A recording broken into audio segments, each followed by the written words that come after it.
I opened it, and there stood Calder. He stepped inside without asking, leather shoes crunching over baby toys. Maternity leave is for the weak. Get out of my house. He lifted his phone and took pictures of me holding Lily.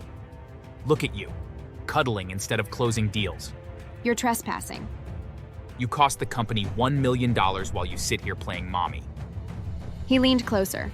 That baby might end up disabled or useless. And you ruined your career for this? I felt something break inside me. Leave, now. He laughed, walked out, and that night, my phone exploded with messages. HR emails, screenshots. He had sent the photos to HR as proof I wasn't committed. He blamed me for a failed deal. Then my neighbor banged on my door. Your car, it's on fire! I ran outside just in time to see flames licking my hood. A security camera later showed Calder pouring gasoline and riding off on a motorcycle. Police chased him. He crashed, broke his leg, tried to crawl away.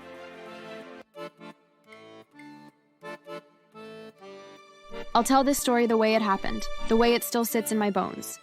My name is Elena Moore, and for 11 years I worked at Brightline Solutions, a mid-sized consulting company that felt like a second home for most of my adult life. I joined straight out of university, nervous, hungry, and grateful.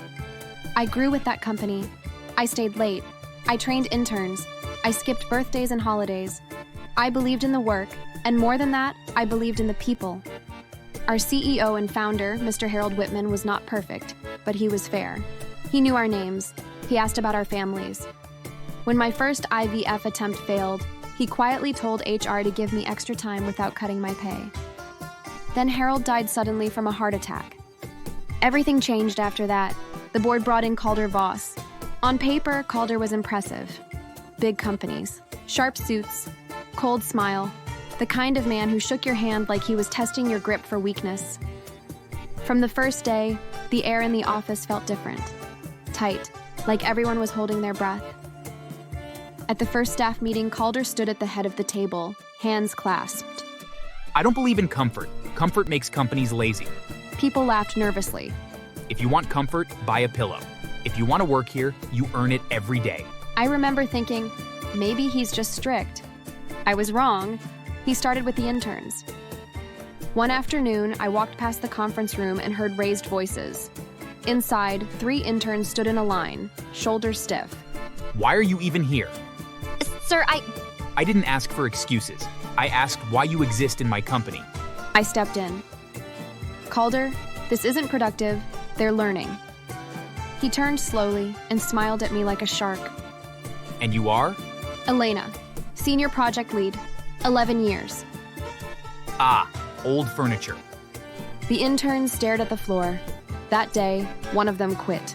Another cried in the bathroom for an hour. Then it became normal. He threw documents at people. He mocked accents during investor calls. There was an intern named Aisha. She was hard of hearing and wore a small hearing aid in one ear. She always asked people to repeat things politely. She took notes carefully and never missed deadlines. Calder noticed the hearing aid during a morning briefing. What's that in your ear? Sir, I'm hard of hearing. Calder laughed. So you're broken? The room went quiet. I can hear. I just need people to speak clearly. Calder leaned closer to her and lowered his voice on purpose. Like this? I'm sorry I didn't hear you. Calder straightened up and raised his voice suddenly. See? This is a problem. People jumped in their seats. How do I know you're not just pretending to miss instructions? I'm not pretending, sir. Calder turned to everyone. Imagine trusting company secrets to someone who can't even hear properly. I stood up. She does excellent work. Her disability doesn't affect that. Calder smiled coldly. Disabilities affect profits. Then he did something crueler. Take it out. Sir? Remove the device. I want to see how bad it really is. Her hands shook as she touched her ear. Please, this is personal. This is my company. She slowly removed the hearing aid. The room felt heavy. Can you hear me now? No. Exactly. She sat down, staring at the table, eyes full of tears. She didn't come in the next day. HR forwarded her email. I resign effective immediately. Calder read it and shrugged. Business isn't therapy. But everyone in that room knew we had just watched a good person get pushed out for being different. I saw what Calder did to the interns first, before he turned fully on the rest of us. He treated them like they were not human, like they were tools he could bend until they broke. He forced interns to stay late almost every night. Sometimes they worked until 10 or 11. They would be tired, eyes red, hands shaking as they packed their bags. Then, right before midnight, Calder would walk past their desks and smile. I changed my mind. Go home. They would rush out, relieved, thinking they were finally done. But before they even reached the bus stop, their phones would ring. Where are you going? Sir, you told us to go home. Turn around. I'm not finished with you. I watched interns come back to the office with tears in their eyes, too scared to say no. He also forbade bathroom breaks during work hours. I am not exaggerating. Use the bathroom on your own time. One intern whispered to me once that she was sick and needed to go. This is an office, not a hospital. Hold it. Some of them were humiliated in ways I will never forget. Calder brought a whiteboard into the meeting room one morning. On top of it, he wrote in big letters, "Who deserves to be here?" Then he wrote the interns' GPAs next to their names. Look at these numbers. This is your worth. One intern's GPA was lower than the others. See this? This is why your future is small. Calder tapped the board and laughed. He made interns fetch lunch for him and senior staff, sometimes expensive meals. When they brought the receipts, he waved them away. Sir, about the money? Consider it tuition. Many times he overworked them until 10 at night, then cut their overtime pay. You're interns. You don't earn overtime. You earn experience. He did the same to employees. He rewrote timesheets. He denied pay. He told people they should be grateful to suffer. Pain builds character. I watched grown adults lower their heads in silence. I watched interns lose confidence week by week. And every time someone complained, Calder would smile and say, If you can't handle this, you don't belong in business. That was the kind of man he was. And that was before he decided to destroy my life too. When Calder found out I was pregnant, his eyes narrowed. You're joking. No, I'm due in 3 months. After all those failed attempts? The room went silent. That's not appropriate. I'm just surprised you kept throwing money at something that didn't work. I had spent years and nearly all my savings on IVF shots. Hormones, hope, loss. When it finally worked, I cried for 2 days straight. Calder made it ugly. Don't expect special treatment. I'm legally entitled to maternity leave. Laws are flexible when profits are on the line. He cut my team. He reassigned my projects. He told people I was mentally distracted. The day I went into labor, I emailed him from the hospital. Baby is coming early. I'll hand over files to Mark. His reply came 5 minutes later. Unprofessional timing. My daughter Lily was born small and quiet. The doctor said she might have developmental issues.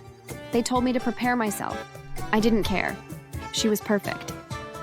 3 weeks later, while I was still sore, exhausted, and barely sleeping, someone knocked on my door.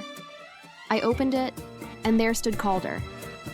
He stepped inside without asking, leather shoes crunching over baby toys. Maternity leave is for the weak. Get out of my house.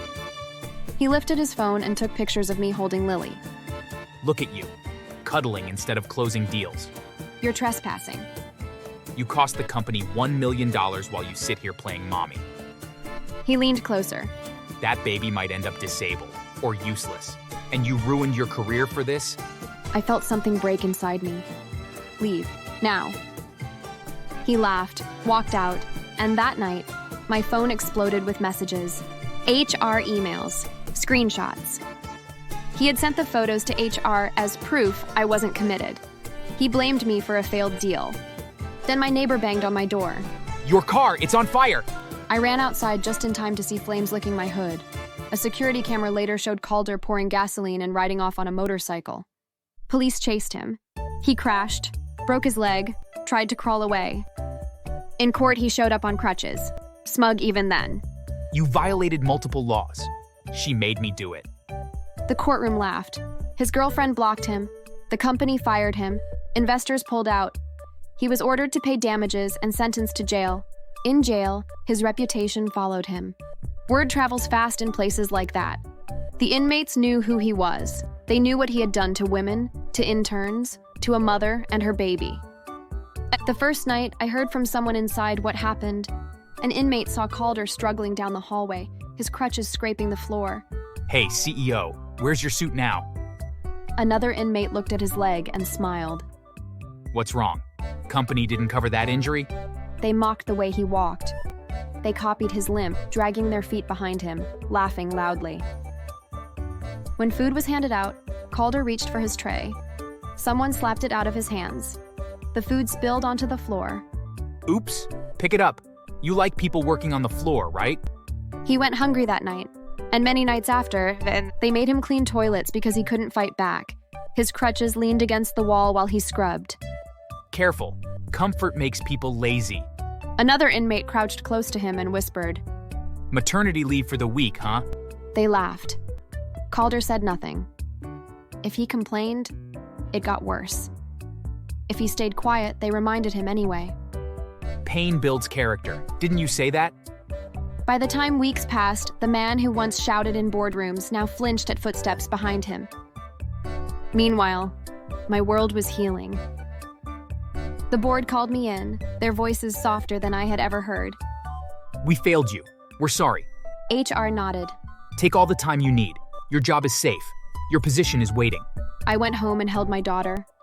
Lily smiled at me, loud and full of life. The doctors were wrong. She was healthy. Perfect. A year later, I returned to work. Stronger, happier. No fear in my chest anymore. People looked at me with respect again. Calder? Last I heard, he was still inside, still limping, still learning the lesson he never understood before. Comfort is something you earn. And Lily? She laughs too loud, sleeps too little, and rules my life in the best way possible. So if you enjoyed this story of karma doing overtime, don't forget to like, subscribe, and remember, be kind to people, or the algorithm of life might unsubscribe you.